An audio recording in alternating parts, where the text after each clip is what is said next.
শুনবো যে রাসূলুল্লাহ সাল্লাল্লাহু আলাইহি ওয়াসাল্লাম কদরের রাতগুলোতে কি কি ইবাদত করতেন। আমি খুঁজে 5টা আমলের কথা পেয়েছি বিশেষভাবে, কমন যে আমলগুলো সেগুলো তো ছিলই, বিশেষভাবে 5টা কাজ রাসূল সাল্লাল্লাহু আলাইহি ওয়াসাল্লাম এই কদরের রাতে করতেন। 1 নম্বর কাজ হচ্ছে তিনি সারা রাত জেগে ইবাদত করতেন এবং পরিবারের লোকদেরকে ঘুমোতে দিতেন না, উঠিয়ে দিতেন। বছরের অন্য কোন সময়ে সারা রাত জেগে ইবাদত করার কোন নজির রাসূল সাল্লাল্লাহু আলাইহি ওয়াসাল্লামের জীবনে ছিল না। সব রাতে ঘুমাতেন।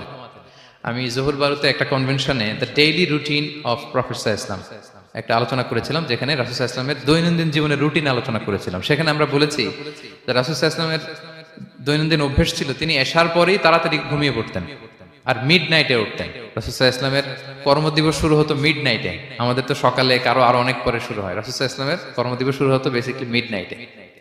এশার পরে কথাবার্তা না বলে আগে ঘুমোতে যেতেন, মিড নাইটে উঠতেন, কিন্তু ঘুমাতেন।